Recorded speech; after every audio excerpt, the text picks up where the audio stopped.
Cultural Mix, an exciting radio show identifying and showcasing cultural diversity across the world through music, interviews, and lively discussions. Join Bev Moonchild on Fit FM 96.7, Fridays 6 to 8 p.m. Cultural Mix, everything cultural. Tune in. Fit FM 96.7, your life, your music. Know yourself, know your roots, know your culture. You're in tune to Cultural Mix with Bev Moonchild and Fit FM 96.7, Fridays 6 to 8 p.m. Mara said that.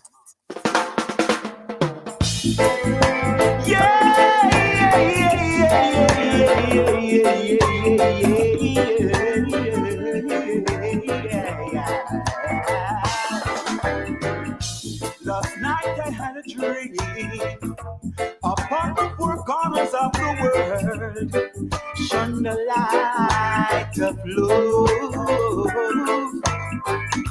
erasing our hatred, greed, and pain, revealing to man what life's really worth. Yeah,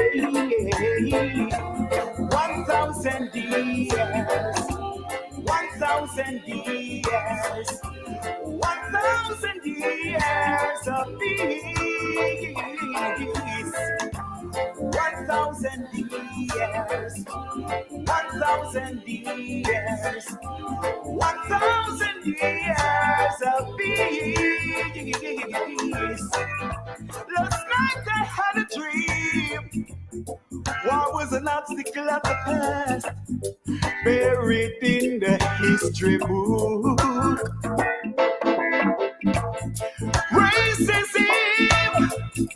Racism was no more, extinguished by a ray of hope. Yeah. 1,000 years, 1,000 years, 1,000 years of peace. 1,000 years, 1,000 years, 1,000 years of peace.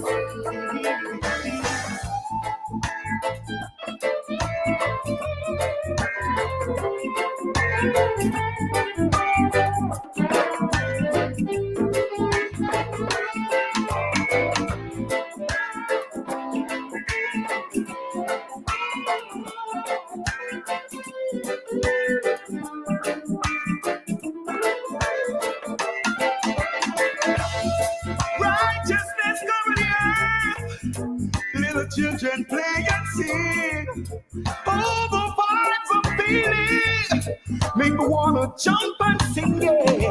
1,000 years, 1,000 years, 1,000 years of peace. 1,000 years, 1,000 years, 1,000 years of peace. 1,000. I can't even sing. Come let me voice out gone this evening. People, you know I couldn't sing for a morning, but this evening it sounds like it's worse. Like my voice gone completely. Folks, it's good to be here. And guess what? We are going to have an amazing Friday evening. I can tell you that the person that we have as our guest this evening, she's already on backstage waiting for us. And it's going to be an eye-opening evening this evening, to say the least, right? So we want to welcome you. I was just saying, like my voice gone, you know? I really could have sing. We could have do a little thing the other evenings, but this evening it's like the voice gone completely. Off key. Off key. But this thing wouldn't make anybody go off key right about now. But guess what? It is September 3, and we're here. So we're saying Akwaaba. Akwaaba, everyone, wherever you are, wherever you're joining us from, whichever parish you're joining from, we say Akwaaba. Whatever region you're joining us from, we say Akwaaba. And whichever community in Trelawney you're joining us from, we say Akwaba.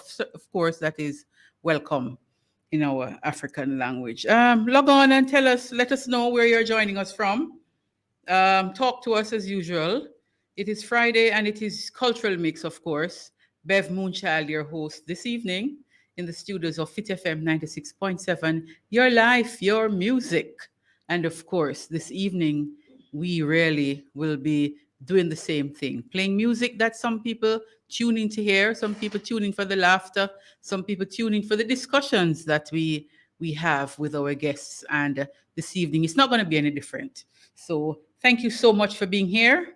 And already persons are joining us, and we want to say welcome. Thank you, thank you, thank you, thank you, thank you. So we want the different communities to check in wherever you are. Refuge, we wanted to check in Duncan's, Carey Park. We wanted to check in Falmouth, wherever you are, Albert Town. We want you to check in Alps. We want you to check in wherever you are, Clarkstown, Daniel Town, anywhere. Check in, please. Stuart Castle, of course. Let us know where you are joining us from. So we want to welcome. Stay with us until 8 o'clock. You are going to be really, really glad that you tuned in this evening. And I promise you that. So welcome, everyone. Guess what? Before I even go any further, I want to say thank you. Thank you to Dr. Denise Jarrett, who joined us the last time. It was on August 20. What an educational program that was, Dr. Jarrett. And we did say we were going to bring you back. We are going to consider that, so keep your ears open. But we want to thank you so much. She said the educational system is a colonial construct. And of course, people, if we really want our children to be critical thinkers, then we have to deconstruct this educational system. And we can do it. We just need the will. And of course, we have persons like Denise who will assist us when we are so ready to do. So thank you, Denise, for being with us last 2 weeks. I want to say an anniversary big up to Hugh and Tamar Case Dixon. Enjoy yourself on your love journey. All the very best today. Take it easy now, right? Put your foot on the brakes sometimes, all right? But enjoy yourself, guys.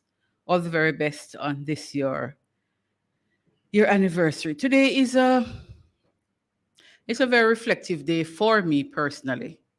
And I normally say life and death are one, and it is true.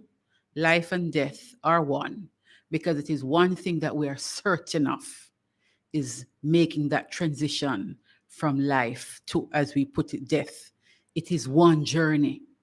And today I thought about it more. I thought about it more because in the space of what?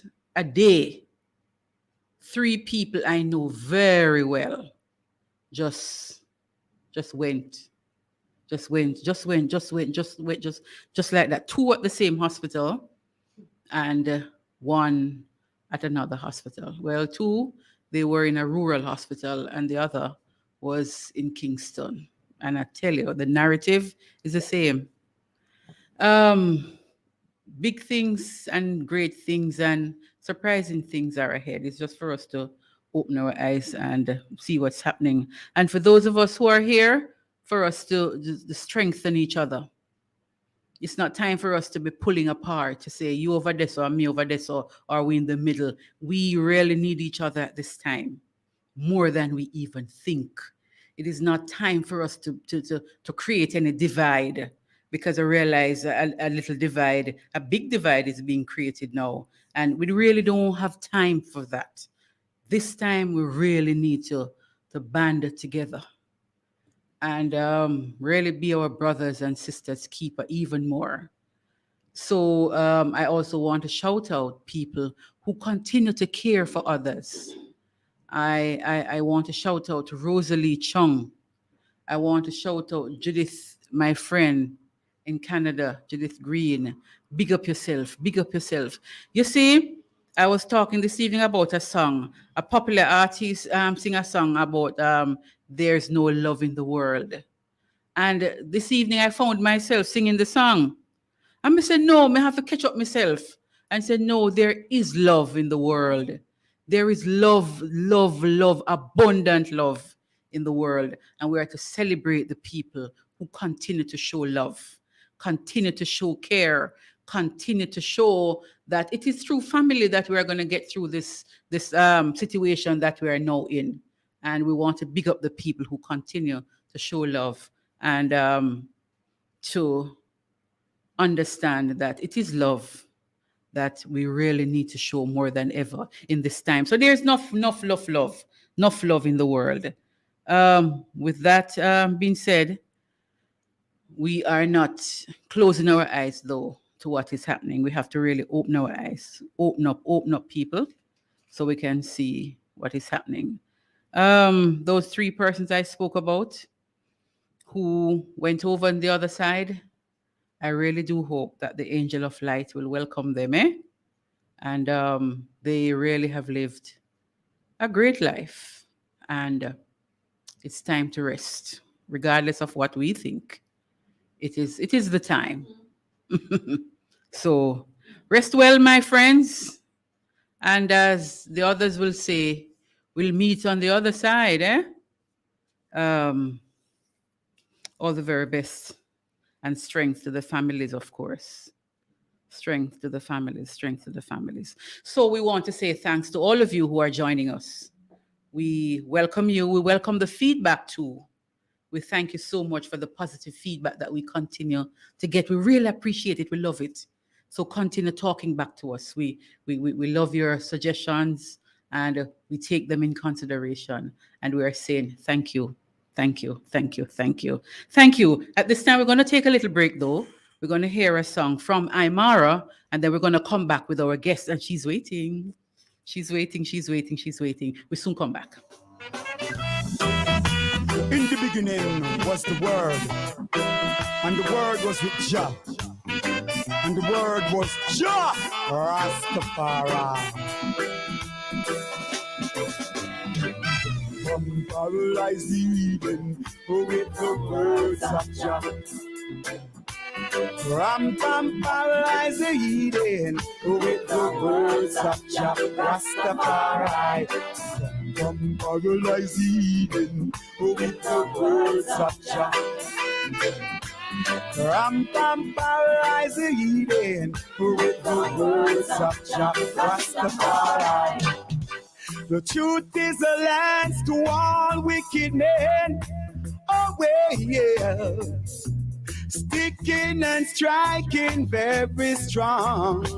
Well, they don't love the righteous man. The truth is like a lethal weapon. Well, from paradise to Eden, with the words of Jah. From paradise to Eden, with the words of Jah, Rastafari. From paradise to Eden, with the words of Jah. From paradise to Eden, with the words of Jah, Rastafari. To look on me, they're so ashamed, yeah. Screwing up their face like they are in pain. They know they lie, that's why they cry.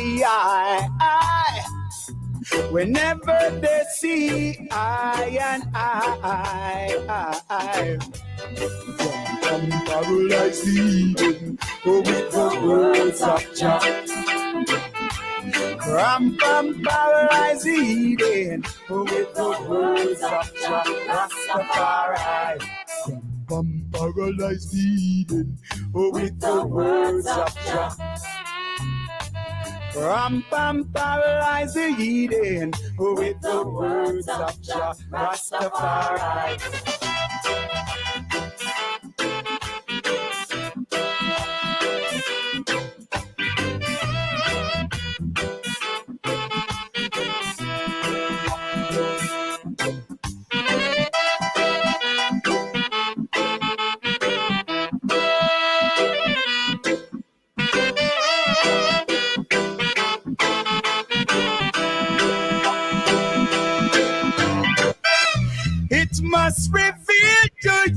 and me.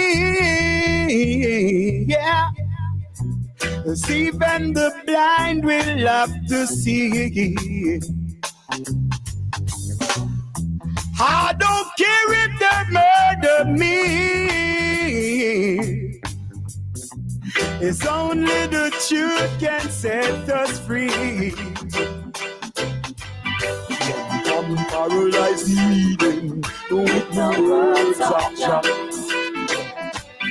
I'm paralyzed Eden with the words of Jah. Rastafari. Welcome back, folks. Welcome back to Cultural Mix. It is your Cultural Mix, your Friday evening program. And of course, I am Bev Moonchild, your host. We are in the studios of Fit FM 96.7, your life, your music. And guess what? Some people are on already. And hey, good evening, my sister Bev. How are you, darling? Hope all is well with you. Canada is in the house. Keisha, big yourself up.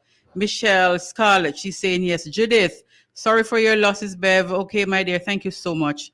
Pauline, good evening to everyone. Blessings to you all. Enjoy. United we stand, divided we fall. Thank you, Judith Green. And Eulame, special shout out to you, my friend. You know that me love you. And she's in Plantation, Florida. Big up to you, Eulame. Love flows through you, Bev, and it allows compassion to connect. You're so kind, Judith. Thank you so much.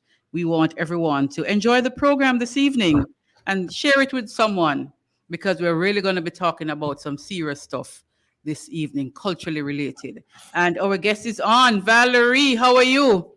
I am very well, thank you, Bev Moonchild. How are things on your side of the island? A little hazy, but we're not seeing any rain this evening. Okay. So all is well. Okay. Welcome to Fit FM 96.7 and welcome to Cultural Mix. Thank you very much. Yes, yes. So Valerie, right away. Where in Jamaica are you from? Where you born? Where you grew up? I am a born Kingstonian. Under the clock. Right under the clock, raised in asphalt and concrete. Never know banana tree till I must about 9 or 10, so. Oh no, that doesn't sound good.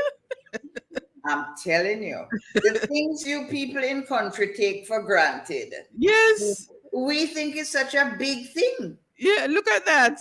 Mm-hmm. We're going to be talking about this book that you have, Too Black to Succeed.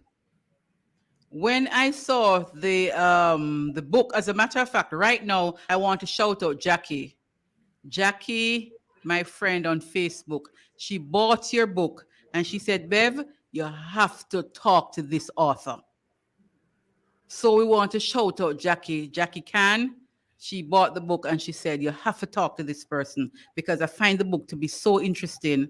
A lot of cultural stuff in it. And the thread that runs through the book, you really have to discuss it with the author. So we want to big up Jackie this evening for that interest. Now,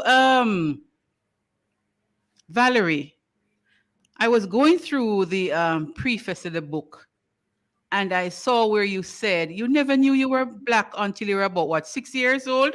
6 years old. Talk to me about that.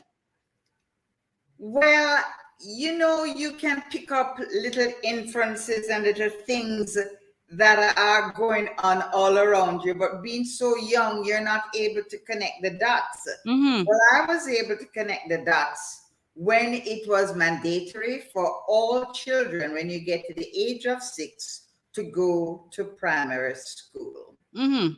So my mother took, she took 2 of us.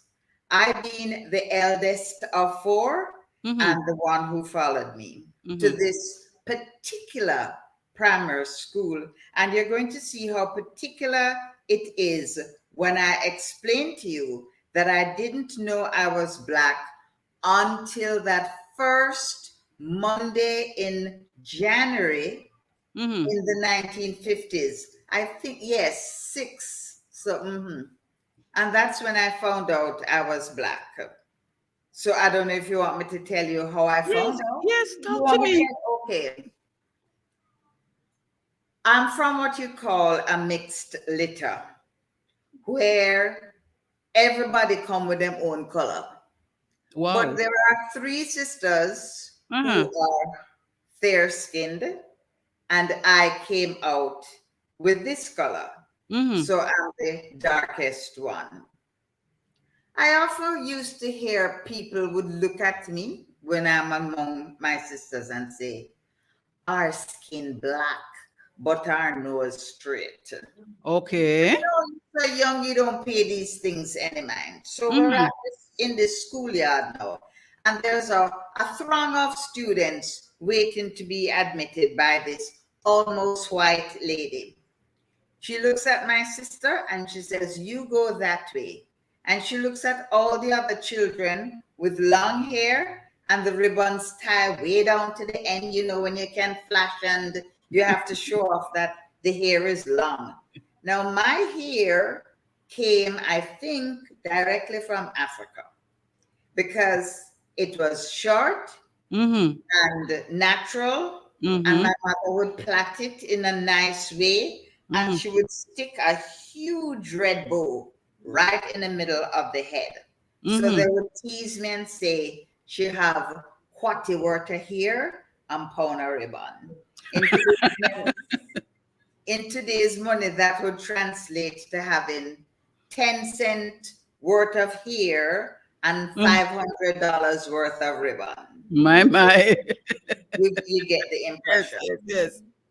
So I'm waiting, and I notice that less and less children are now in the yard, but all of us are black. Same color now. Same color now. So, you know, even at that young age, you sense that something not quite right, but you don't know what it is.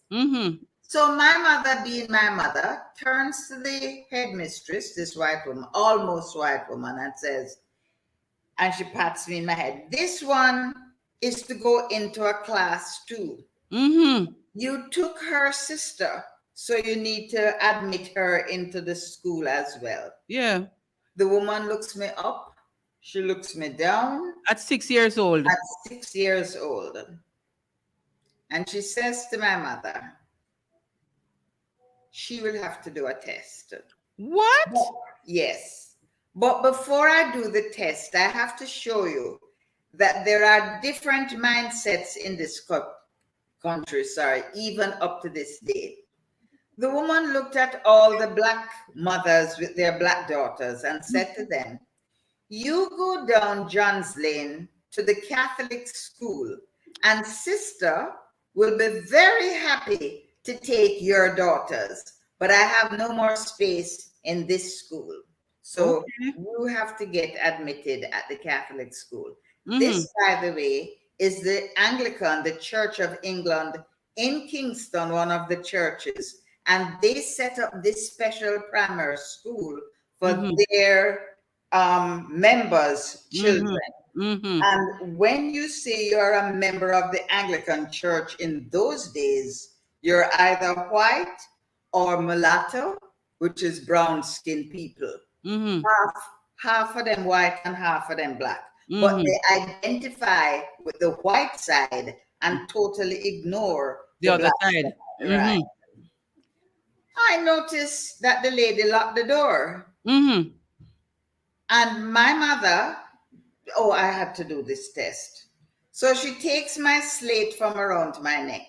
For those of you who don't know it, we never had exercise books in those days. So you wrote literally on a sheet of slate that was bordered with wood, and they would put a hole, string it up, and you wear that like a huge pendant. She takes it from around my neck and she puts a sum on it, you know. Look here, good people, is the longest sums, as we call it in Jamaica, I ever see in my short life. Oh no. Because when you're coming from private school, which is now called basic school, you only add units and tens, you know, those two, and you might go over into hundreds. but you don't get no sums at the age of 5 that is this long. And she draws the line underneath. It says He to was me, really testing you. oh my God. And says to me, add that. And she goes. Of course, by now I feel this lump beginning to grow in my throat. At 6 years old. At 6 years old. Because you know by now that something is not right. Yes. And I know I cannot do this thing that this woman has asked me to perform. Here is my mother. Do it now, Valerie. Add the sums. Come, man. Come, do it. And I'm standing there looking at this lady as if to say, one of us here head not right. Mm-hmm. Because I am not able to do this task. And that lump is growing. Oh my Lord, I feel it now because I'm going to let my mother down. Mm-hmm. I'm going to not be able to get into this prestigious primary school. That your sister has already been my accepted in. sister has. So now, what's going to happen to me with the black skin Mm-hmm. when it comes time for us to be in uniform? Yeah. She's in one uniform, I'm in the other uniform, and then. Mm-hmm. Whew, so she says to my mother, see, I can't accept her. She cannot do the work. She has failed the test. Oh no. And she proceeds to shut the door. And my mother, being my mother, takes a seat on the wall, you know, the periphery wall that Mm-hmm. surrounds the school to keep us in. She's not saying a word to me. I'm not saying a word to her. Mm-hmm. I'm looking in the classroom and I'm seeing my sister making new friends and the animation and the jet and everybody's happy and here are flying every which direction. And me with my big bow on top here, sir. The tears just are gushed. Duns River Falls had nothing over me that day. Mm-mm. And then something happened. What? A bell rang. And it was time for recess. So the door flew open. And all these little white and brown skinned little girls, because it was a girls' school, we only had boys there up to the age of 6. Okay. Fly out and everybody's happy and giddy and everything. And my mother just takes my little bag, puts it in my hand, and says, go find a seat. Oh, okay. And with that, she goes to her workplace, which was up Duke Street. This school is also on Duke Street. Mm-hmm. And I watch until she goes out of sight. And then I realize, but at 6 now, I'm on my own. But you always obey your parents in those days. So she said, go find a seat. I go into this classroom, and I don't know whose seat it is, but I sat down. Mm-hmm. And I'm wondering, Lord, what is going to happen to me now when recess is over and the owner And everybody come back for them seat. Ay.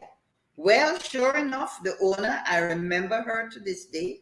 She just stood folding her arms, and you know, when you tap with that kind of attitude, as to say, what are you doing in my seat? My seat? Mm-hmm. Well, the headmistress comes to look at the situation and realizes that she has been beaten by a little black woman. Mm-hmm. Because she gonna leave you. She gonna leave me. Mm-hmm. What is she going to do? Put me out on the government street unprotected? Mm-mm. What is she going to do? Say you can sit in the seat? Well, whatever she did, I thank her to this day. She takes me up from the seat and she places me at the boys' desk. Now we all know that little boys at the age of 6 don't necessarily like to know that they have girlfriends, worse a black one. So nobody's paying me any mind, but I now have to live, and I learn a lot of things. I won't give away too much because, yes, but it just goes to show you the mindset that some of us have as Black people, as against others who just accept everything that is said to us. We don't think around situations like my mother did. I don't know where she got it from. that the door must open because recess must done, Mm-hmm. and told me she's given me authority to To go go and find the seat. place myself in that school. Mm-hmm. So the headmistress had no choice but to write my name in the register. Mm-hmm. Mm-hmm. He ignored me for all the time I was there, but that's all there in the book. And the universe always sends people of light to come to your aid and assistance. So what happened? Yes, Who aided you at that time? there was this you call them pupil teachers. Okay. She has left school, but she cannot go into the high school because she can't afford all those, we call them traditional high schools now. So she's waiting on, she probably turns 15 or 16 to go and look work, but she's helping out the teacher with the little ones. Mm-hmm. And I'm there craning my neck because the reading book I had at private school, basic school, is not the same reading book. And I was not taught to read phonetically. I was taught to read rote, where you look at the Yeah, you word look at your word and and you memorize it. So I'm standing there totally lost. And as I said, the universe sends your Help. person of Yes. life. Mm-hmm. And she looked at me and she said, "Can you read?" And I shook my head and I said, "No." Mm-mm. And she said, "Come here." Wow. I talk about Evangeline Johnson. I'll never forget her name Mm-hmm. because each time that I remember what she did for me, Mm-hmm. I get shivers everywhere. Mm-hmm.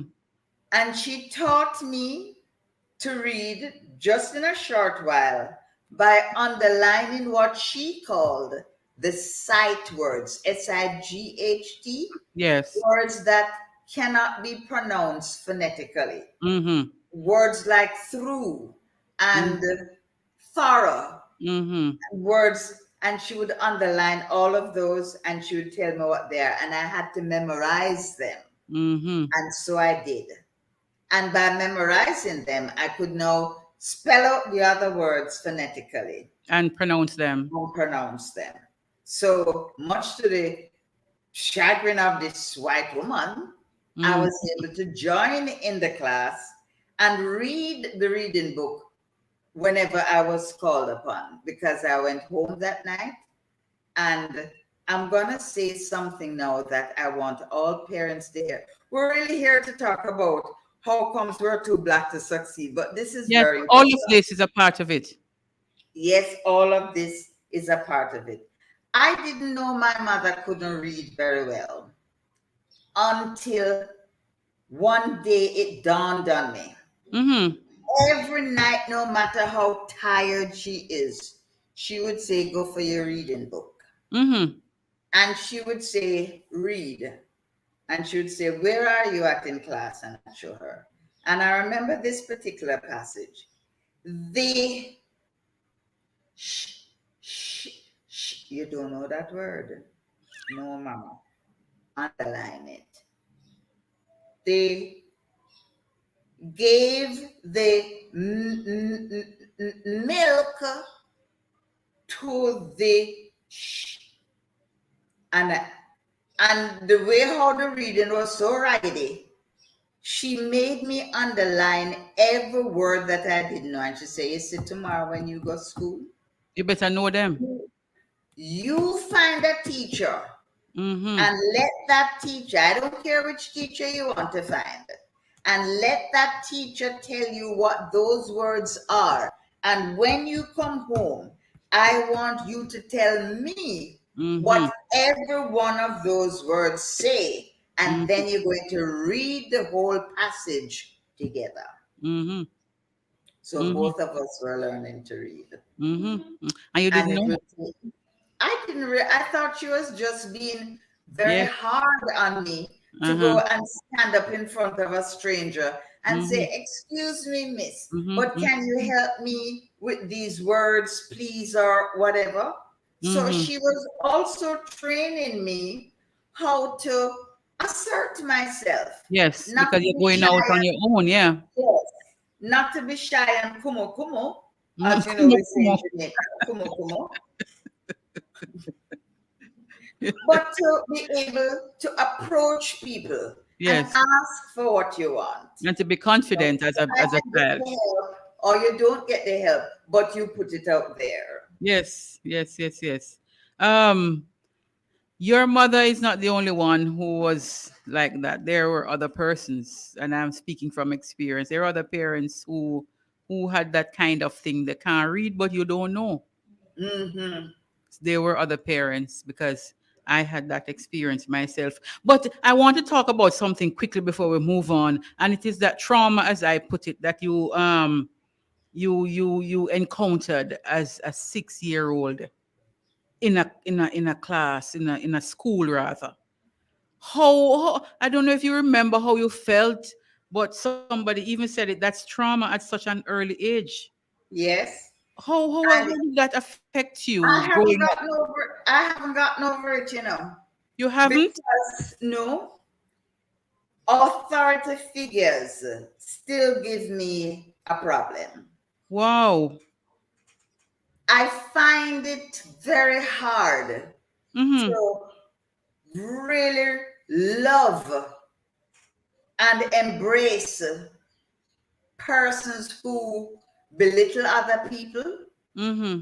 are downright rude, have no respect Mm-hmm. for them. So when I see that, I tend to withdraw because I remember how I had to fight literally to Mm-hmm. be seen in that situation.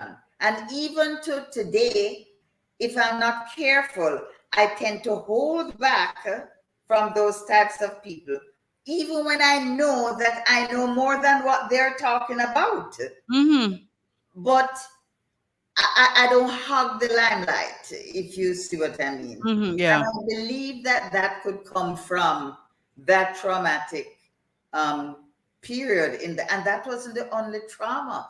You need to read the book to find out when I got little further on and what happened with the dish of rice and peas and the powdered milk. And this is what we find throughout the Black experience, that Mm-hmm. we as Black people are always the victim. Mm-hmm. We are always told that we are the reason why we can't succeed. Yeah. We're lazy. We're Yeah. not on ambition. Mm-hmm. With this, with that. And some of us, unfortunately, we inhale it I believe until it. it becomes a part of our psyche. Yeah. And we go through life feeling that we are inferior Yeah. because somebody says here, all done so that, watch the idiot. Always the belittling terminologies. Mm-hmm. Now come out to nothing good. You not come in black like a tar, you not come to nothing good. And Mm-hmm. even mothers are guilty of Yeah. putting down their Black children. My mother's mantra was, you are the Black one. So no matter what, you must get an education. Mm-hmm. So when she say, go find a seat, she not just thinking of my pain. Mm-hmm. She's thinking of the future. Yeah. If I don't reach somewhere high in the whole school pyramid with Mm-hmm. the traditional or established high schools for the white and the brown, if I don't get up there, sir, I can't get a work in the bank like my brown skin sisters. And I'm Mm-hmm. not being disparaging now, but in those days, once you were brown skin, Yeah. you didn't have to have neither GCE, JBC, GCE, no C at all. You're just brown. You're just brown skin, so you'll get through. My mother Wow. said to me, the only job you can get in a bank with your black skin is to serve the boss him lunch, bring him water and tea, and walk the streets of Kingston and deliver package and letter. Really? Yes, ma'am. Wow. And she was right.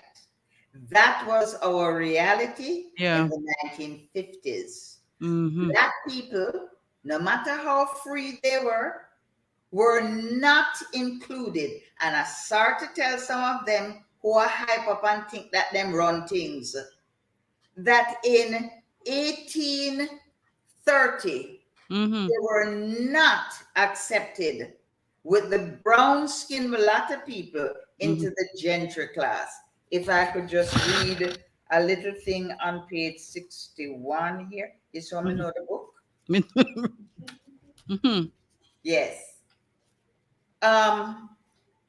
Also, many times, white fathers would bequeath land to their mulatto children, but they had problems gaining access into the white ruling class up until 1816. In other words, mulatto people were not free and were not respected by the white gentry planter class.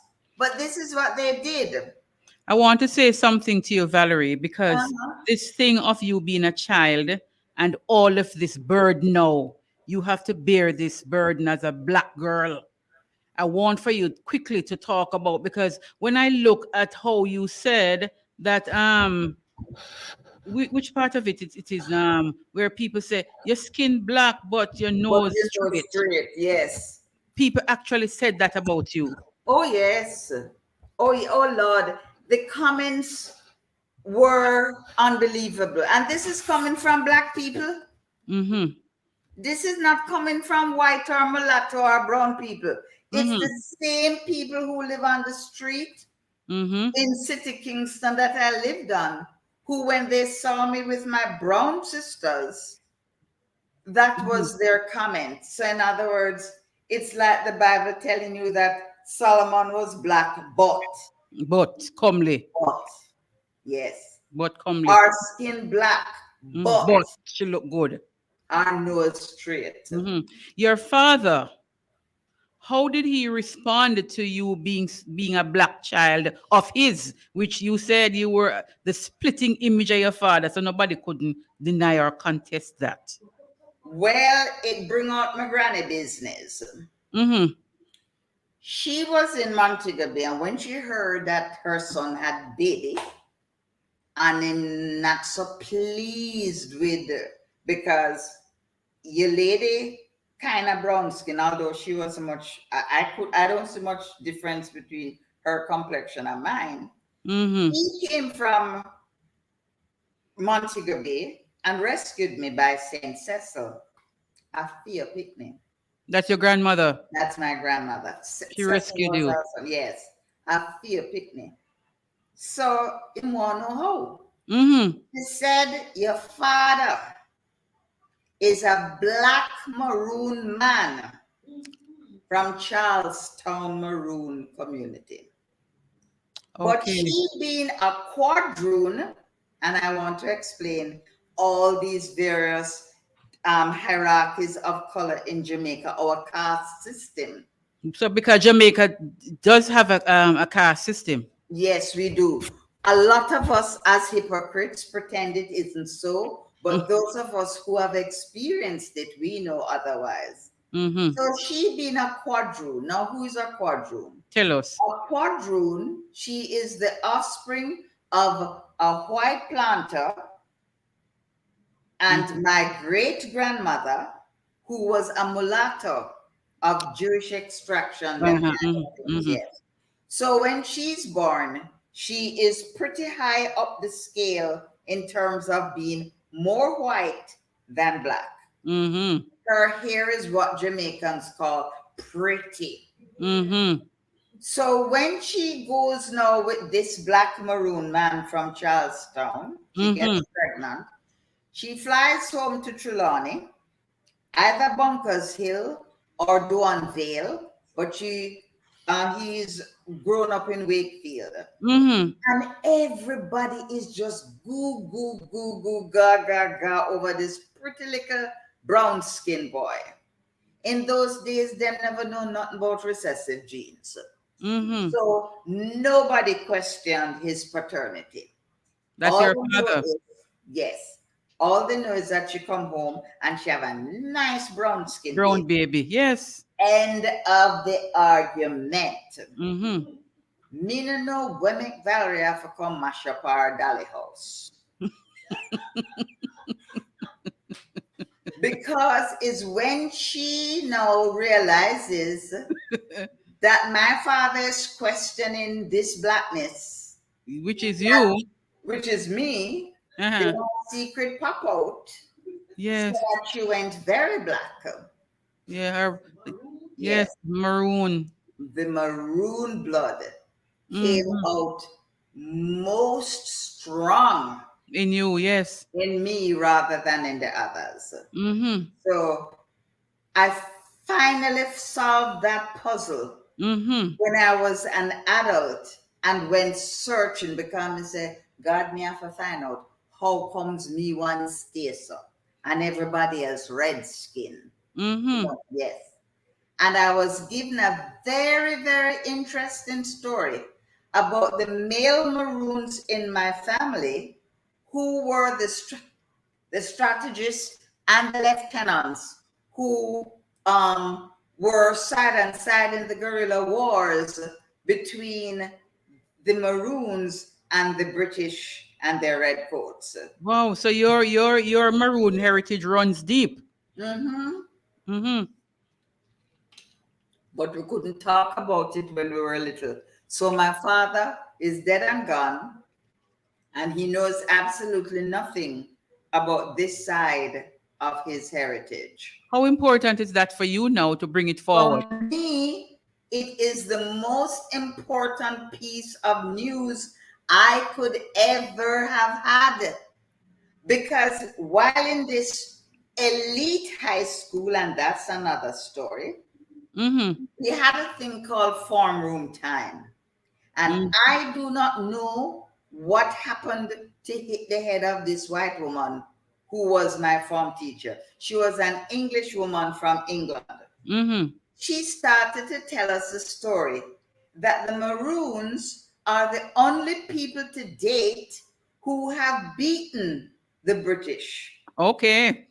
And that got my interest piqued Mm-hmm. because I said, what? Something good? Something good happened to black people? Them beat up some white people? Man, Miss Gladbag nearly bust the morning when she tell me, say, black Maroons. people, the Maroons Come beat to up English, white yes. man. Then hear how the woman, as they always do, always spoil it for us. Now, after the Maroons win the war, this woman come tell me, say, could you bow down and kiss the feet of Colonel John Guthrie? A vex to this day. Mm-mm. And I said to myself, is lie shall tell. Nothing can go so. Because you cannot be fighting a war for so long. And you win. the war, you sign peace treaty, and then you go kiss white man foot. I said, Nothing can I go. am going to find the truth Mm-hmm. of what really happened. Mm-hmm. And thank God for JCDC. I was the chairman for the Manchester committee. Okay. And I decided that I was going searching. And sometimes you speak to the universe. It just comes right to you. Yes. Mm-hmm. I stood by myself and I said, Lord, I just wish I could have get the true history of Jamaica. Mm-hmm. Somebody standing off heard me and came to me and said, I didn't mean to hear what you said, Mrs. Dixon, but are you serious about what you said? I said, yes, man, this is a history I wouldn't give you a foolishness. And she said, my lecturer is from Bangladesh and she's a Muslim. And she has discovered that we have Muslims living in Jamaica. I said, what? Muslims in Jamaica? She said, yes. This lecturer of hers was on an archaeological dig in the hills of Portland when she saw a group of men coming out of the hills. Uh-huh. And she said that what they were speaking was Arabic. So she turned to somebody and said, I didn't know Jamaicans speak Arabic. And so she was introduced to the Maroons, who took her into their Maroon town and gave her a wonderful history lesson. And then I was introduced to her, and man, whoa. Mm-hmm. Didn't I learn? You know, so Satan is a bad man. What happened to you now? Imagine, oh, they're grown, sorry. I had the book on the table here all day, you know. And then I don't know what happened. I said, sure. May I get a reflection in my glasses? Must see this book. Mm-hmm. And my husband was the driver, and the friend who introduced me, who is also a historian, Mm-hmm. went on a search for our Islamic heritage. And we found it in what is known as the Moravian Belt in Jamaica. So And which book is that you're holding there? I'm holding this little book that says The Journey from the Moors to Columbus to Maidstone, Manchester, Jamaica. I compiled it from all the things she taught me, all the things she showed me, and all the things that are right under our noses. But as we say, fish cannot see water. Mm-hmm. So we were not able to see all of the glorious history that was right under our nose. Under our nose. Yes. Valerie? Yes, ma'am. People are saying, what a story. Oberlin White. Thank you, Oberlin, for joining. She's saying, what a story. Eula May Bryan, she says, your mother was a very smart woman. My grandmother would say, no care how teacher bad, school must over. Yes, no care how the recess long, it must over. It must over. Yes. Judith, and she my just friend. waited. Yes. The recess done. And she just give me the liquor bag. I said, go find a seat. And said, go find a seat. She never said, please go and find a seat. You know. Said, go find she a seat. Pretty it up. She said, go find a seat. What I said? Go find a seat. Because she not play with you, nor the teacher. Not playing with me. How me could have just stay out on wall? And she gone about her business. And when she come, me now come out of the classroom. Go find a seat. Go find a seat. So me thank God that day I found out I was black. Yes. Because all them here kind of history. And you notice this word here, Yalas. Whoa, wait, gone. Yeah. Yalas. That's in St. Thomas. That is proof positive. Now make no little squabs historian tell you nothing else about it have exotic name. If you take off the S, what you see? Yalla? Yalla, meaning of Allah. Of Allah. But you know that everything in Jamaica, we put S on it. And what we have S, now have no S. So the town of Spalding, everybody says Spaldings. Yes, Spalding. Spaldings. Yeah. Very few people know that the town is called Spalding. I didn't know that. I went to school there. I went to Knox for 5 years and come see for another 1 year. And me always say Spaldings. I ain't look on the post office.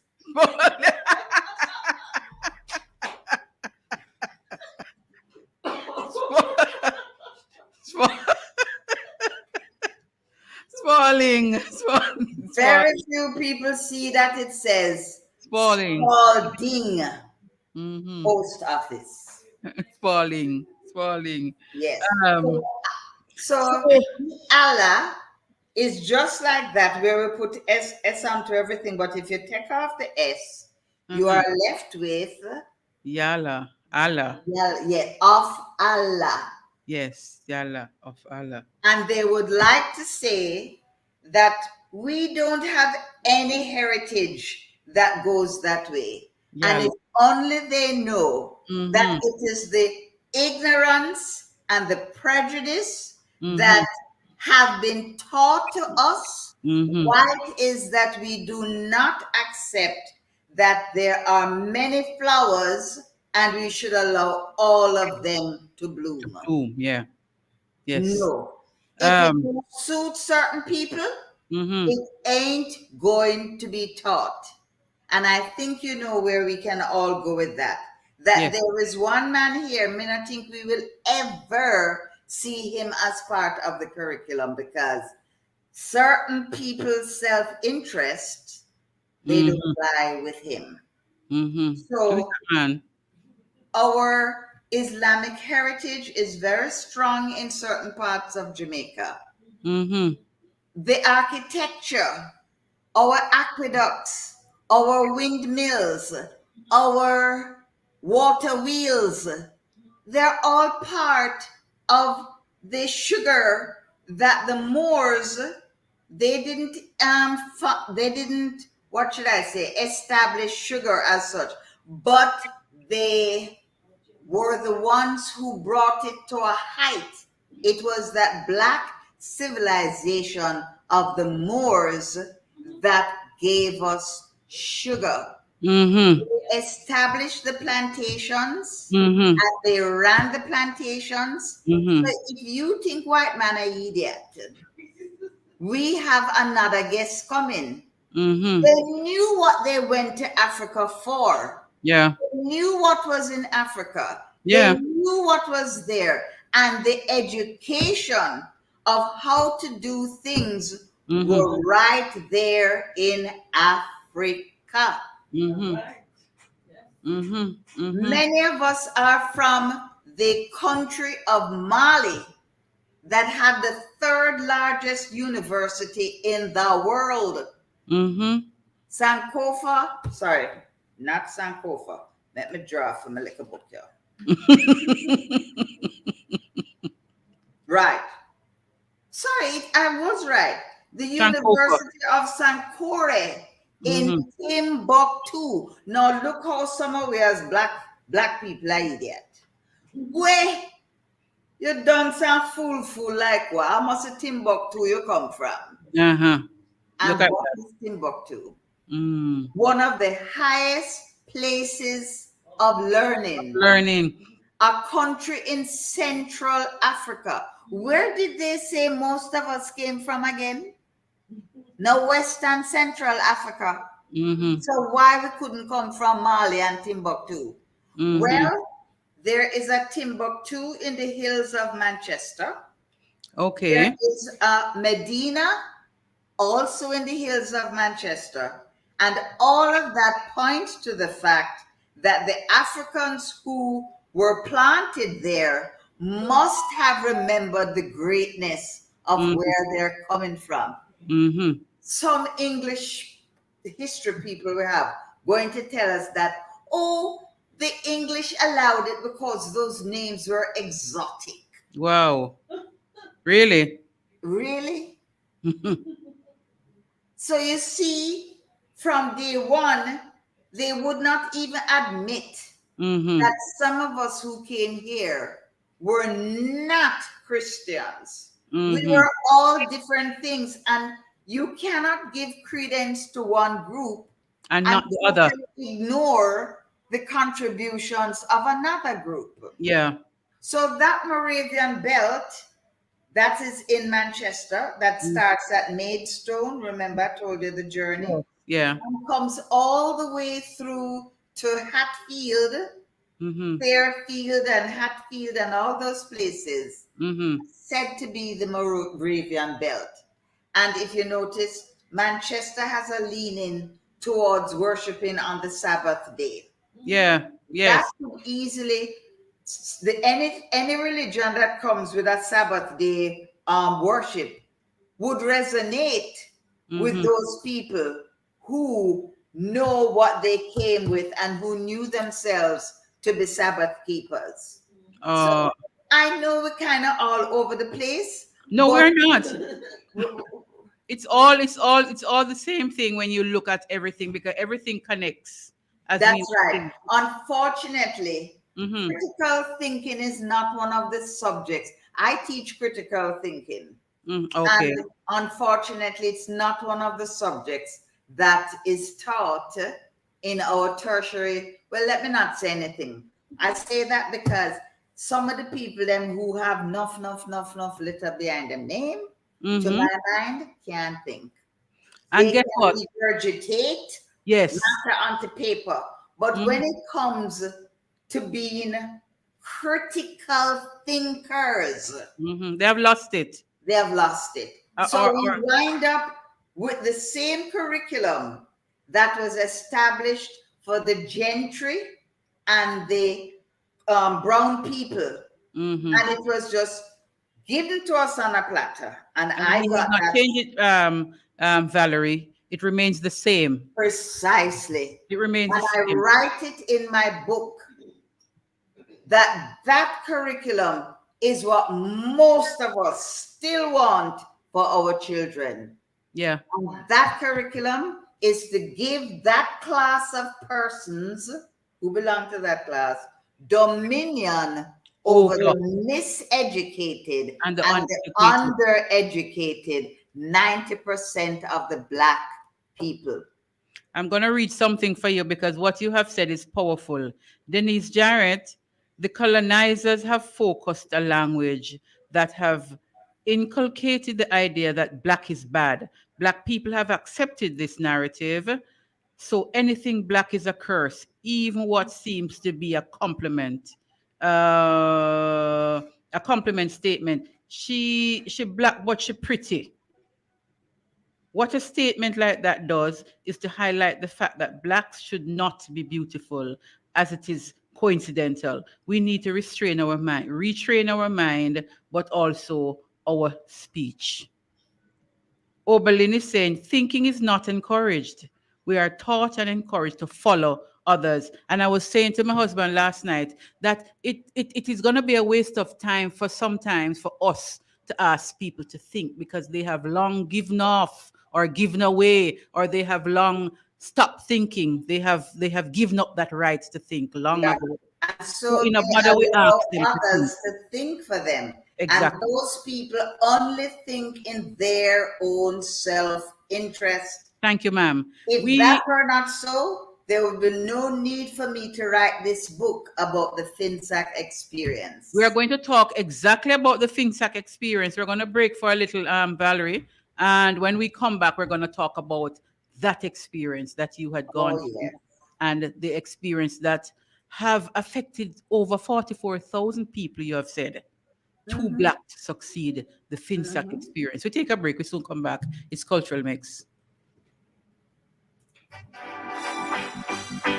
Whoa, whoa, yeah. Whoa, whoa, yeah.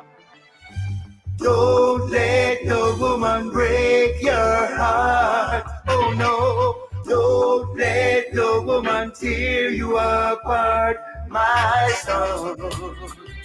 The old man say, hear what the old man says. Whenever he passes your way, hear what the old man says. Hear what he says today. Don't let the woman break your heart. Oh no, don't let the woman tear you apart, my son. The old man says, take heed to what he says. This is no time for pain. What he tells you is true, so do as he tells you to. Don't let no woman break your heart. Oh no, don't let no woman tear you apart, my son. The old man says,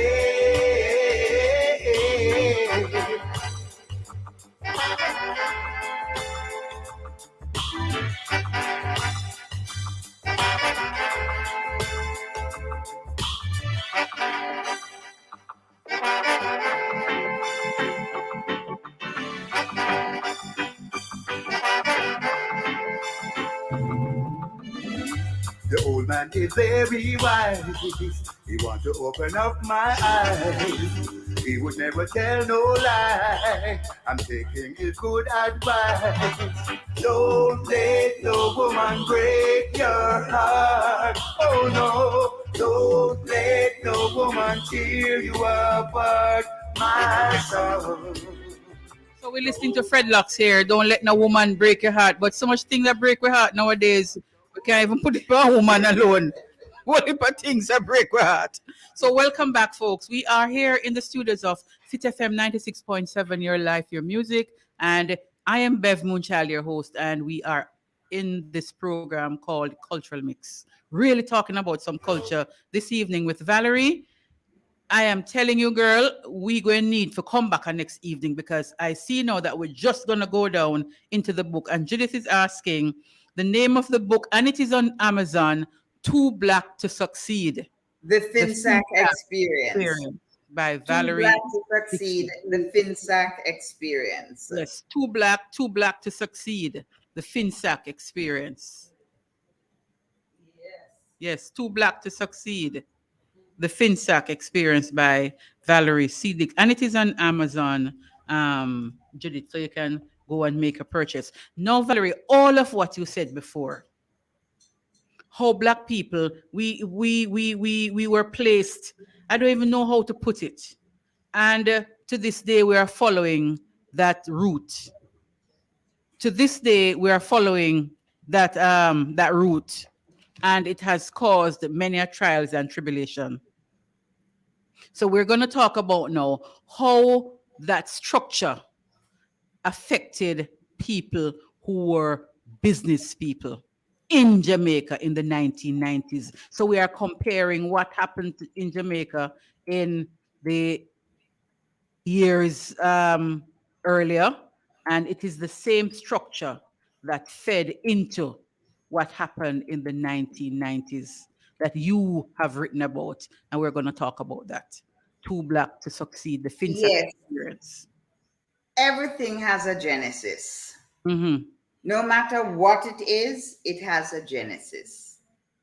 And we were literally torn from Africa and brought to the so-called New World for one reason and one reason only: to make profit for people who knew nothing about how to cultivate, harvest, and make sugar, rum, and all the other spin-offs. Mm-hmm. That's why we were brought here. Mm-hmm.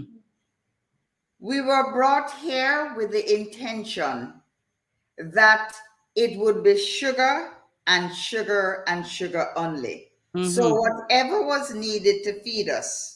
But before I go to the feeding of us, I want us all as Black people to understand one thing that caused racism to have ballooned or mushroomed into this awful monster that we now are all grappling with, regardless of how educated you think you are. Say that again. You are Black.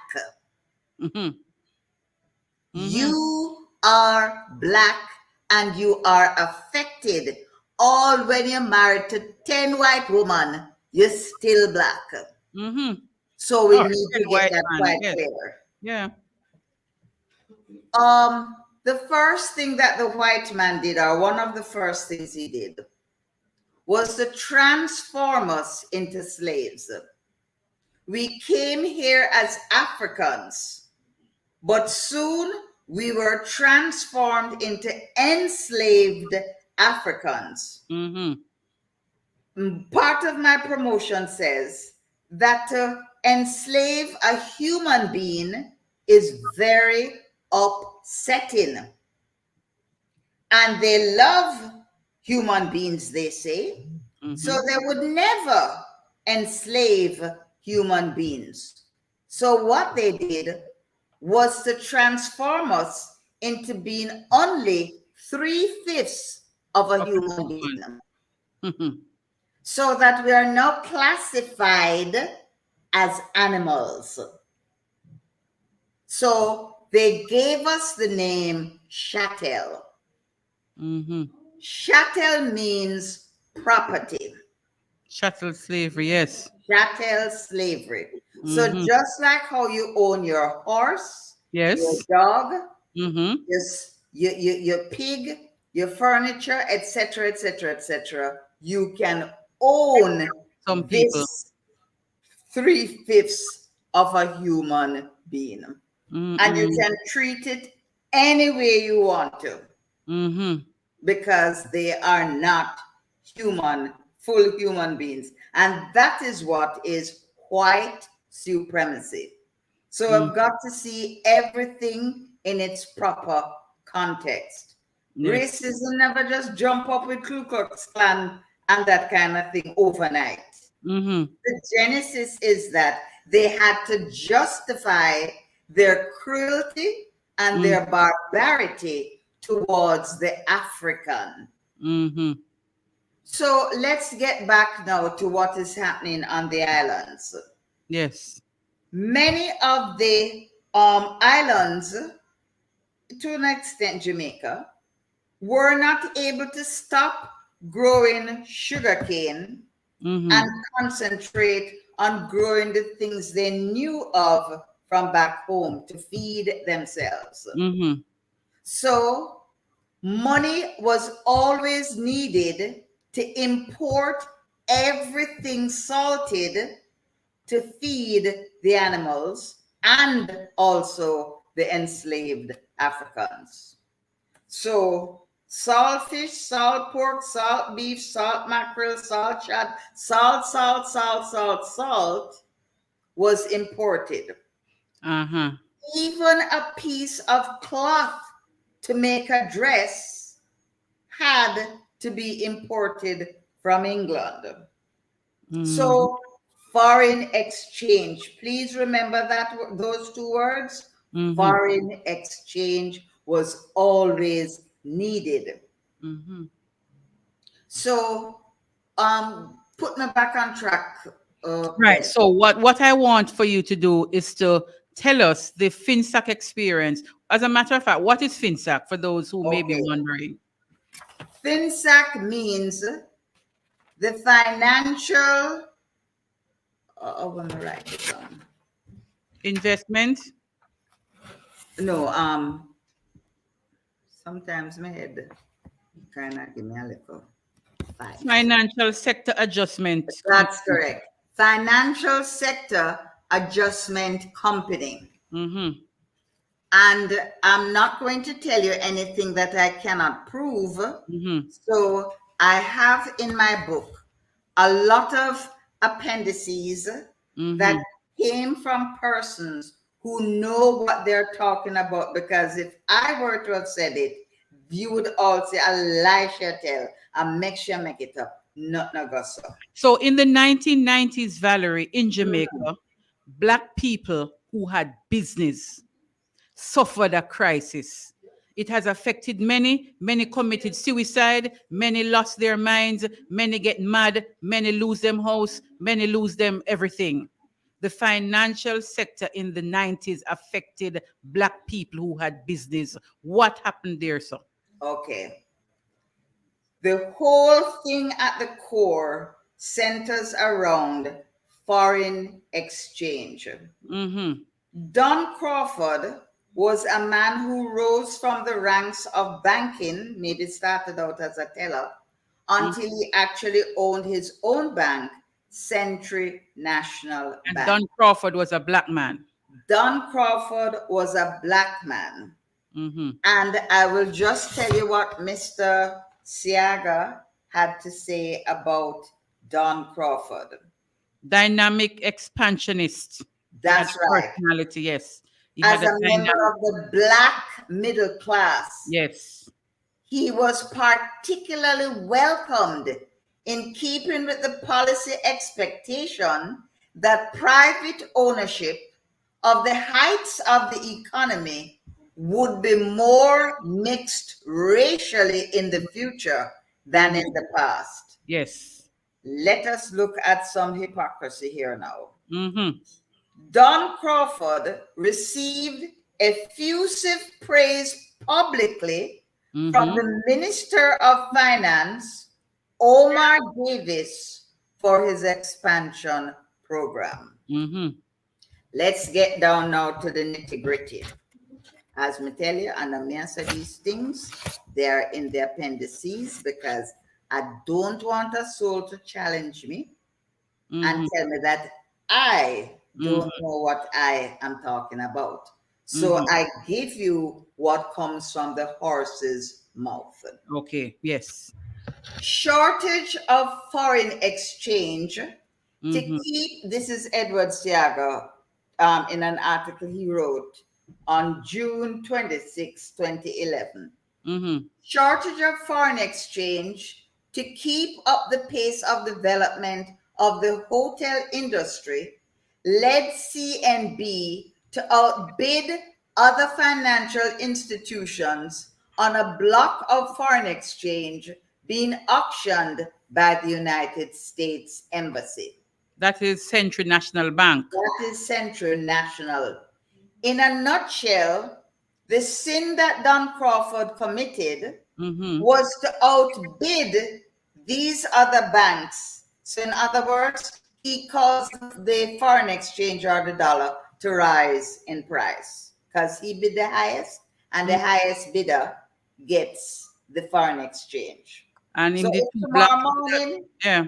so if tomorrow morning somebody comes and says, look here, I'm not going with foolishness with this 150. Me will give you $250 for $1. Do you think the Bank of Jamaica is going to say, oh no, sir, there is a lady whose husband has a heart condition and she is going to need foreign exchange to buy the medicine in the United States. So we have to keep the dollar low to facilitate people like her. Excuse me? Me, sir, fishy and fishy husband. Because it is the man who bid at $200 who is now going to get any amount of foreign exchange he wants.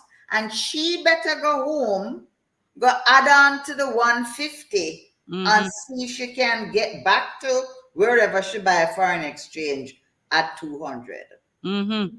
So people need to understand that it is the demand that drives up the cost of the Jamaican dollar. Because as I said earlier, there's a genesis for everything. Nothing that the enslaved Africans wanted that was produced locally to feed everybody. Everything was imported, and we have continued to this with day that program to this blessed day. Yeah. Do you now understand why Marcus Garvey had to be destroyed? Yes. Yes. Here is a man talking about self-reliance, self-help, having pride in your race, doing things for yourself. How him to live? He is going to be destroyed. He is going to be destroyed. And the same black people are going to be taught to hate him. To destroy him, to help him down. Yes. And that could be, you notice now, Megan, I'm going political here now. That could be the reason why he will never say never, become part of the curriculum, the school curriculum. It is just pure talk. It's pure talk. Precisely. Pure talk. It does not suit somebody's interest to teach Marcus Garvey. And the sad fact is that most of those people look like me and you too, Bev Moonchild. Yes. I wonder if we're beginning to see the whole. Let me go on a little further. We are seeing it. So I'm saying now, the 44,000 people and maybe more who suffered in the 1990s financially because they were black business people. I want you to really talk about that because a lot of people don't understand this FinSac story that happened in Jamaica. Precisely. And that was deliberate. So tell us as much as you can what really transpired there, Me because just you want, were a part of that sector. yes, me just want to give you a little bit of sauce. Yes. My dear ma'am, the bank, this is Edward Siaga talking now, not me. Mm-hmm. The Bank of Jamaica Mm-hmm. would also buy the foreign exchange on the black market. Listen to this. These agents were authorized non-employees of the BOJ who were financed with millions of dollars of BOJ cash in the trunks of their cars to buy dollars on the street. Because we always saw this happening. We used to see it in Mandeville. We used to see it in Half-Tree. People just buy $1 on the street and them to the black market, and no police is coming for them. Too. A project which came to an expected, infamous, and abrupt end, with one of the street buyers being robbed of millions of Jamaican dollars. Yeah? Where was that written? Where did Mr. Siaga write that? In an article published, it is called The Betraying of Century National Bank. Okay. Let me say the name of the article again. The Betraying of Century National Bank, published Sunday Gleaner, June 26, 2011. Okay. Continue. This was embarrassing to the government of the day because it signaled a meaningful depreciation of the rate of exchange. Now, when something depreciates, it means it loses value. Whoa. Now, why was getting foreign exchange so important? Don Crawford's bank was doing extremely well. And he left his core business and did what all the other guys were doing, building hotels. Okay. We were into this, as Mr. Siaga says, this investment spree. And the excesses and anomalies forewarned of a coming disaster. But no one listened, because every time that business people have to go to the bank to borrow money, it costs them. This is called interest. So whatever you borrow, you have to know how you can service or pay that interest rate. So if your dollar is being devalued, just like the little lady who want the medicine for her husband, each time you need a piece of equipment to improve your business and you have to send for it overseas, you're going to need more foreign exchange to get that piece of equipment with foreign exchange. So each time you go, the interest rate now suddenly starts to climb, so that you're paying more and more and more. And every businessman should have a business plan. And that business plan guides him as to what is the ceiling on how much he can borrow and pay back with ease without having to touch his profit margin or his bottom line. Okay. Hello.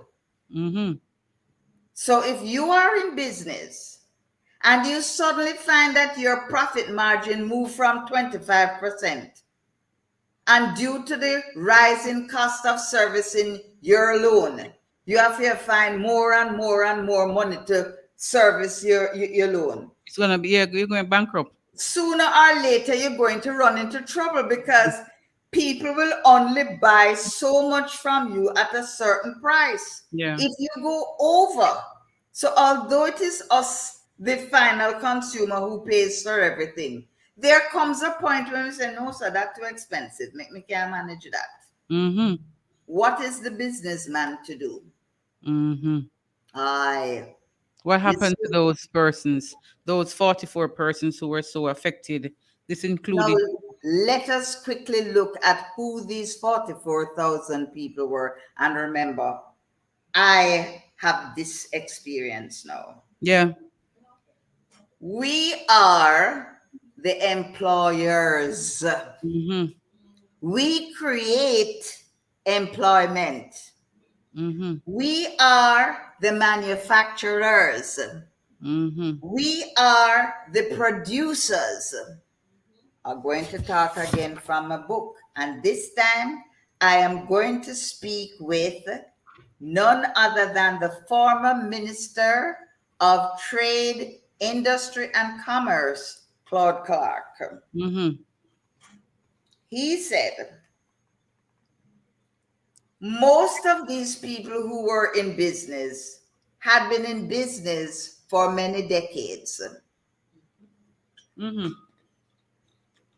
What was it that caused men who have enabled the employment to be steady now suddenly find themselves being labeled as bad debtors? Because that's what they were called. Bad debt. Because this is what Omar Davis used to pull the wool, to paste the wool on the average Jamaican eyes, to say that people like my husband, who from the day him born tell me say him never seen father put tie around him neck and go work for anybody.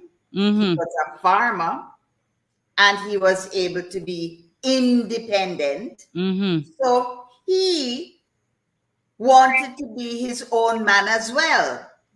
In them days, entrepreneur wasn't any buzzword. Mm-hmm. So how did they overnight become bad debtors? How could a company like Mutual Life Insurance Company, Mm-hmm. a company that was over 100 years old, suddenly not know what it was about? Mm-hmm. So all of these institutions, banks, insurance companies, and these manufacturers now find themselves in deep sununu because they are unable to service their debts. Mm-hmm. Many of them bought state-of-the-art equipment to expand their business. Mm-hmm. I know in our case, we were doing quite well in construction and we were employing a couple hundred people well. Mm-hmm. Approximately how many people you were employing, Valerie? Our company, when we were at the top of our game, we were employing about, on average, 200 people. Wow. And we're talking about from degreed architects and draftsmen coming right down the line. Business. That's a big business. 200. But we small compared to Island Life. That's Oliver Jones's insurance company with a cadre of workers of about 900. Mutual Life was about 1,200. We had so many of them. I don't remember the page right here now. But what we want to understand now is what eventually happened, because we're down to half an hour now before the end of the program. Oh Lord, then I have to tell you. So what eventually happened after these successful business people, including yourself, found it difficult now to service the debt because of the high interest rates yes that were being charged. What the net result The next. was that Jamaican producers were now exposed to international competition and they had nowhere to go but under, and many of them did. Wow. The tragic irony is that many of these producers, that's the 44,000 people, trusting that their government was looking after their interest, had borrowed, sometimes pledging their homes. So me get fling out a door. What? Hello, miss. You talk about trauma when me are 6. Them here people and don't put me in a trauma, you know. Wow.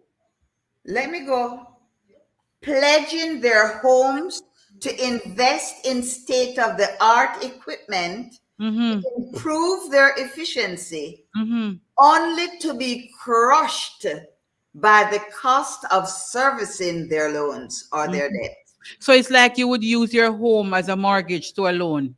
Precisely. Or you would have to get rid of the home because it's now an auction. You must read that chapter about no ordinary Monday morning in the book. So you're doing everything. You're jettisoning this, you fling this overboard To just service to the try debt. to stay afloat. But it's like you're digging a hole that can't have no bottom. So we were crushed by the cost of servicing our debt or our loan. Many sought out new export markets to increase their sales, but lost them as their competitiveness vanished through government's exchange rate policies. So you can't go overseas either because you need foreign exchange to go with them their markets and do what you have to do to meet the regulations. Many strengthened their marketing only to be overwhelmed. No, this is important. Only to be overwhelmed by the advantages given to imported competition by the government's unwise, liberalized trade policies. One of the things that Marcus Garvey taught was that government must protect its homegrown industries, must protect its fledgling manufacturing sector. What did these people do? They put foreigners over you. So there was no protection for the fledgling black business people in Jamaica. No protection for the 44,000 black Jamaican investors. We could not.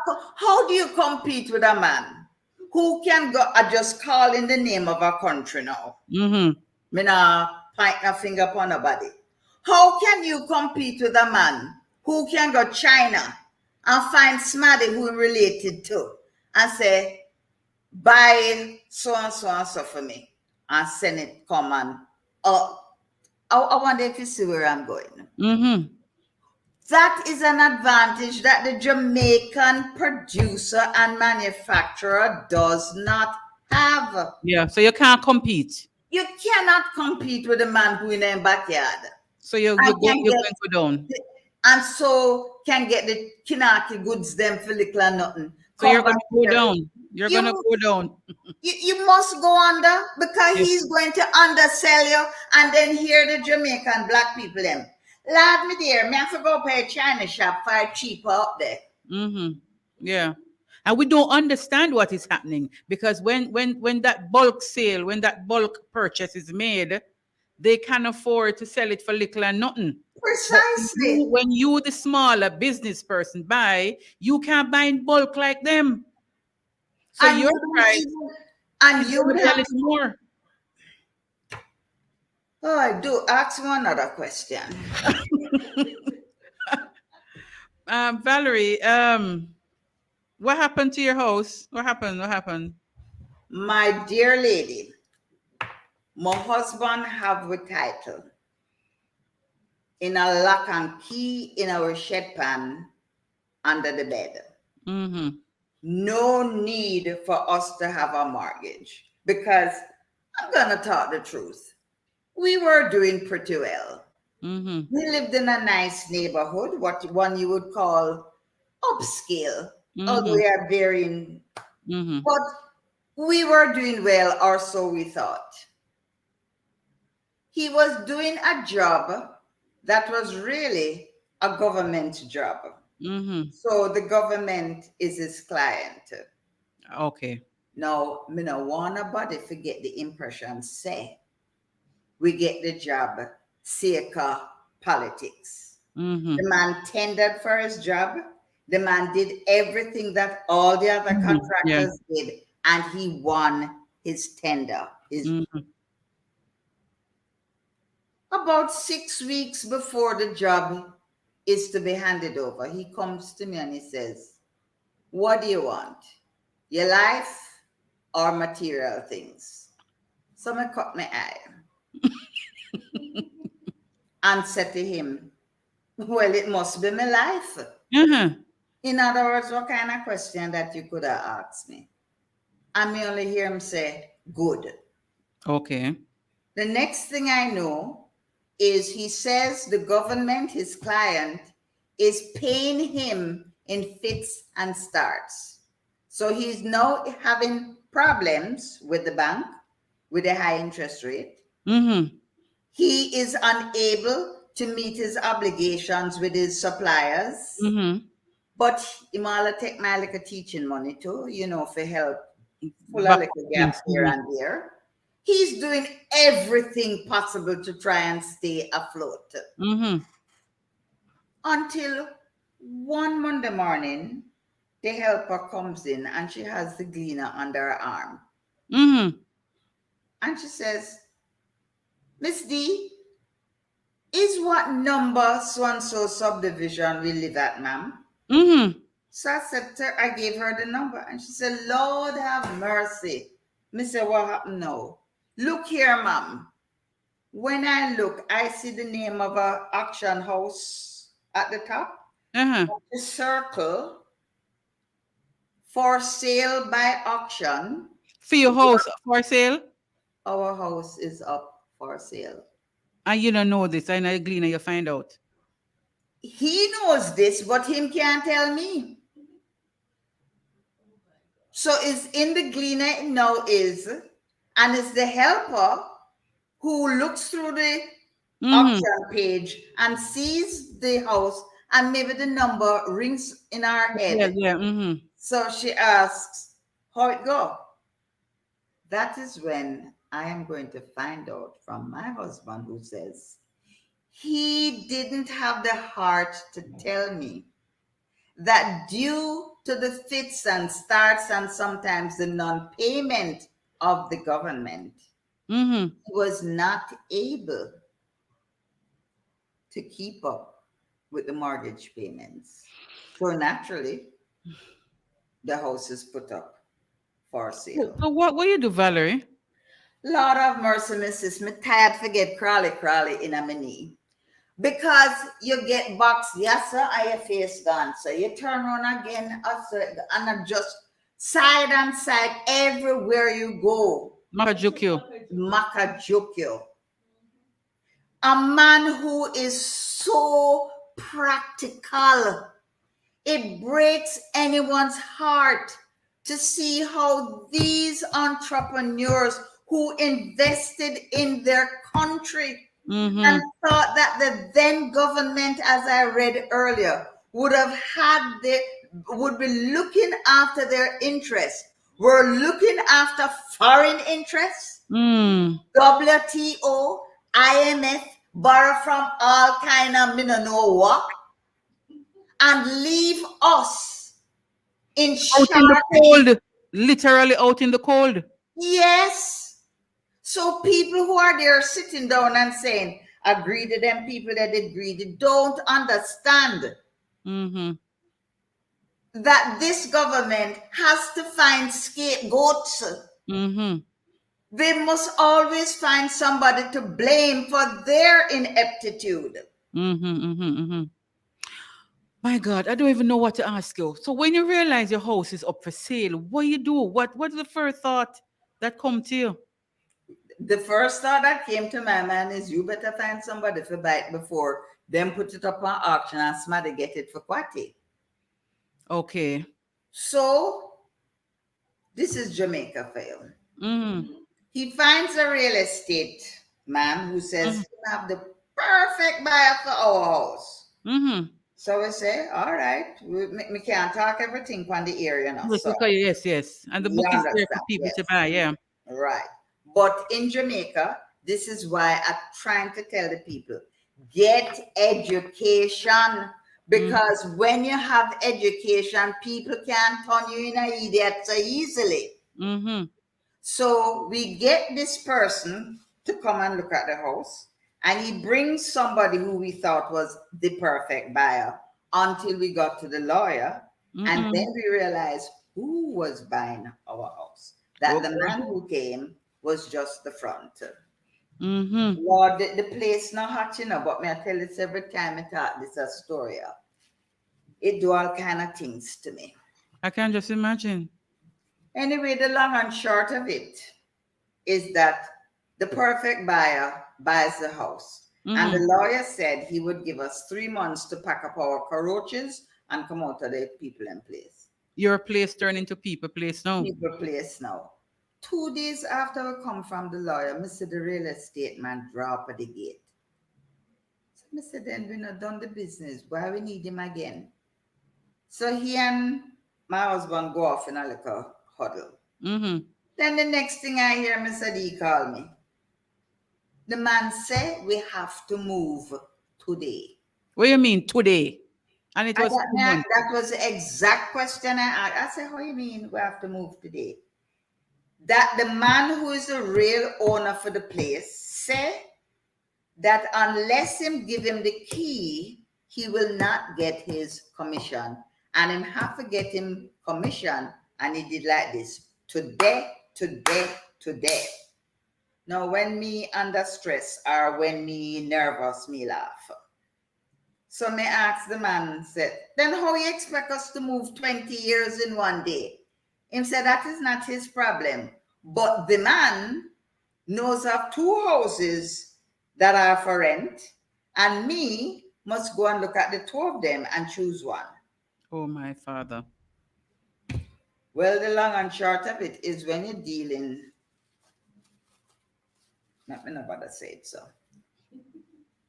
The first house me looked at never suit me. So I say, since the other house kind of close to where we are in the same neighborhood, I pass it every day. But a rent house, so nobody even look on it. And I look on house. No, sir.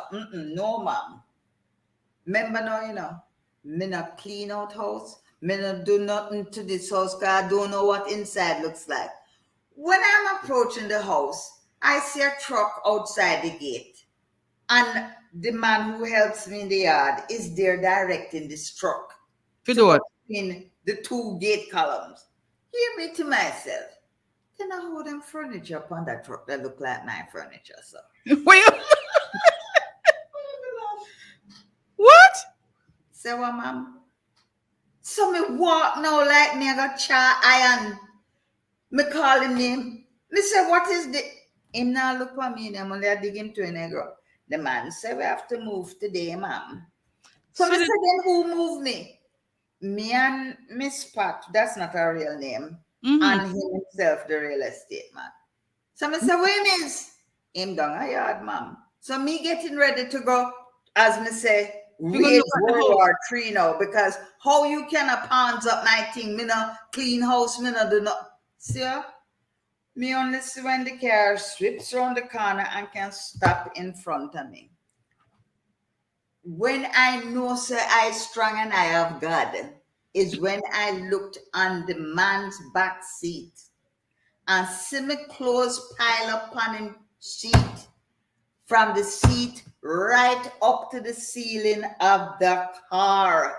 So they come and move you? The man moved me. I had gone to deliver paper because anytime I'm under stress and trouble, me go study book. So I went up to the university to deliver a paper, and in coming back, I said, let me just stop and see. I got my book upon. So them just manhandle your things, including Man, your hang clothes. up my things, my private things, my clothes. So I know the tears in my eyes swell up and about to just spill over like Dunn's River Falls. Hear the man. You can't stand there, holla. Me want my commission and me have to get it today. And then just pan up and just brush past me. Walk through when me no walk through yet. And me don't know when put on the clothes. And he did that until he had emptied his car of my belongings and then drive away. And now about telling them nothing more about it, and I forgot to read it for myself. No, man. Where's the book available, Valerie? Because it is available at the Kingston Bookshop, all branches. iNation. I can give you his telephone number. Yeah. Because he works by his phone. Okay. And I'm telling you, you ever hear, no, sir, no go so. But it goes so. If it wasn't you telling me this story, no, but I said no go so. Well, Mr. Glad me have so many witnesses. For no say there is a God, because Valerie Dixon still upon our 2 foot them. And because we did have like a youth in a way, we were able to start all over again at the age now from scratch. So it's not that I'm begging, but Omar Davis wipe out with pension plan. So by now, I thought I would have been truly retired. But you know, I can't, not that I would ever retire really, but I would at least know how certain things would have gone. Yes. iNation's number is 876 466 3662. We can get the book at iNation. Yes, by calling that number and ordering. And the other book, and the bookshop, you say Kingston Bookshop? Bookshop. And C-Mart in Ligani Plaza. Okay, and it's on Amazon for those who want to buy it online. For those who want, and it's an ebook as well, so you can buy it as a Kindle ebook. This is a gripping story, Valerie, for anybody. And not you have to be you just want to be black in Jamaica, and you can understand why it is so difficult for black people to succeed in Jamaica. We were destroyed. Literally. No, we have black man has literally disappeared from the investment scene because they confiscated our assets. Because to borrow money from the bank, you need collateral. Yeah. My God, when you see the people who own them know. You said, God, where is justice? Have you ever driven past your house again? Look here, me turn it in a tourist attraction. As your queen, some carry around there. Go show you where you show you where Mr. Dixon started. We started life. We built it room by room. Oh no, it must be painful. What some of the other persons, are you still in are you in contact with any of the other Yes, you know who's a good person also? Yola Gray Baker. She I got quite a bit of information from. And some of the things are so unsavory because I want us all to consider a company that was founded or formed in Texas, and they had the gall to give it a Jamaican name to fool the people that this is a Jamaican company. They have the most of the real estate that belongs to the 44,000 FinSact, bad debtor, whatever you want to call us. Valerie, Redevelopment Fund. May I tell you, some politician going have enough to tell them Jesus. because that is the height of usury. It is the height of injustice. Yes. And people don't want me to talk. You have to. You have to. So I tell me have to something. get this. There are some persons who were heard even committed suicide. A couple from Mandeville, and we know them very well because they were in construction with us. And I knew the wife from Kingston days. Let me tell you something. This thing was coming after the second house. Remember, some of us did not give up. I remember my husband saying to me when the whole thing was tumbling down, and he was quite calm and said to me, Miss Dixon, he calls me Miss Dixon when he wants my attention. Give me a year. If I did it before, I can do it again. Yes. And me give him the 13 months. Me not gonna charge him for the 1 month overrun. But he said he's not going to pay 1 more cent of rent. And because he is such a qualified individual, he has all the skills needed to put a house together again. There was no paint on the wall. But you move in. 1 room. 1 toto room. Start over again. Yes, 1 room and a bathroom that was working. And only the bottom cupboards in the kitchen were there. But we had a fridge, we had a stove, and we had a TV. So life wasn't so rough in the 1 room. So when you read the book, you'll see we're 13. Can you imagine you start back at 1 room again? But hold on a little bit. You said something there, you know. There's a chapter mark coming full circle. My God. It is a journey. It is a journey. You were about to tell me about persons who suffered really, literally, yes, psychologically and so on. Yes. And I remember the last time I spoke with the husband, he was so downcast. But I didn't know that bad. And the 2 people. 2 of them died? The 2 of them said that them not going through another year of this FinSAC experience.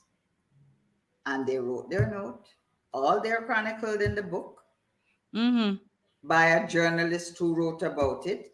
And let me just tell you what him called his article quickly.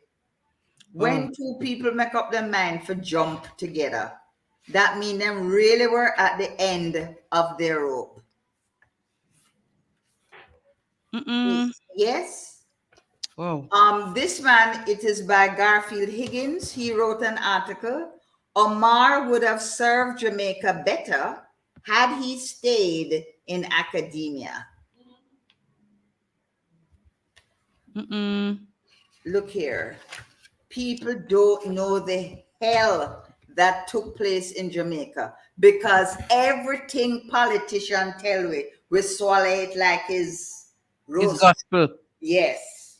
And they don't know that some of us half of the story cannot ever come back to because they have confiscated our assets. So even if we could get back the assets, and imagine we offered the government at the time 25 cents to the US dollar, and they rejected us, refused that offer, and took an offer of 5 cents in the dollar and gave it to Dennis Jocelyn, who set up a company that is now operating and trying to sell out our assets to unsuspecting people who don't know the blood, sweat, and tears. Yeah. And I hope plenty crosses too. For buyout with assets from this Jamaica Redevelopment Foundation. It's a lot, Valerie, and I really applaud you for going through such a disaster. I call it a disaster This is cruelty that you would have gone through. You'd have survived it. It has This cruelty. worse than slavery. And you that would- is why this book should be should be read by every Black person on the planet I'm going to who invite has all had of a yes, colonial experience. Yes. Because these neo-colonials who now have dominion over us, hmm the only thing that has changed is the color of their faces. yes. So they are now what we call roast breadfruit. Roast breadfruit and they're Oreo. carrying- And They're Oreo they're cookies. carrying out the colonial agenda. It That's has right. been- and I see where you would have likened the Finsac experience now to the 1865 Morant Bay Rebellion. People, you need to get a copy of this book. You need to read it. It's available on Amazon. You can get it from iNation if you're in Jamaica. 876-466-3662 iNation. Call him. He has the books. You can go to the Kingston Bookshop. They're available at all of them. See Martin Ligani. Get a copy of the book. You will understand what really took place. You will hear it from Valerie Dixon herself, who was a part of how the peasants in St. Thomas after the Morant Bay Rebellion were destroyed, and United Fruit Company and other corporations, just like what we have in now, Sosa Corporation own everything. buy out everything now. Buy And out people are everything. left to suffer. You can imagine So, you move I'll out of leave your you with the house, Morant Bay Rebellion. That years, is the same story it's the same all picture. over again. same the colonial black- structure. The Black person is the victim. And these, we are the victims and the villains. And they have been, no, we take advantage of them. Yeah. When I see who am I used to be on, Lord. Valerie, I feel the pain, but I want to congratulate you for the strength. The strength that you have shown, and you tell the story so like, but it just flow. And we want to thank you for really You see, joining us this evening. when you speak truth, you not even think, Yeah. Truth is just that. Truth. Yeah. And it will just flow. So make up any story if you tell No, anybody. we not have to make up no story. I want to thank you so much, Valerie Dixon. Thank For you coming. to Bev Moonchild And for to be giving so me this open. opportunity. Yes, to be so to open, offer. Yeah, and and yes. to be so truthful. Yes, and for me to find the courage, because Yes. everybody said, boy, you have to be careful enough. Well, if one hair on the head hurt, no, do it. Nothing will happen to you. I know that. Nothing will Because happen. truth is just that. Yes. Truth. Pressed to the ground, it will rise again. That's you can't right. hide truth. It's like oil. It swims on top of the water. We want to thank you, Valerie. You have really been awesome this evening. Thank you so much. Thank you very, very much too. And you're looking so lovely. In spite of everything, me not look bad. You know? You're looking stunning, girl. Keep it up. It's when it's these things make you find God. Yes. Yes. Keep it up and be strong. Continue to be inspiration to others. We really love it. I'm going to finish reading my book this evening. And for the lockdown, I have something to read. Thank you so much, Valerie. yeah. All the very best. Take care. All the Thank people you who too. joined us. And to your we want to staff, thank you. Yes. thank them as well for Yes, ma'am. allowing me to speak to everyone. Yes. Thank everybody who joined us. Have an awesome weekend. It is curfew hours already for those of us who are in Jamaica, but some of us are exempt. Thank you, Valerie. All the very best. We talk. We will talk again. Stay safe. Bev. Be blessed. Thank you, everyone. It really has been an Wonderful. awesome evening this evening. What a story by Valerie. Really touching. But we love her. We love her soul and we love her heart. Thank you so much, Julia. All the very best, everyone. Take care. See you next week, God's willing.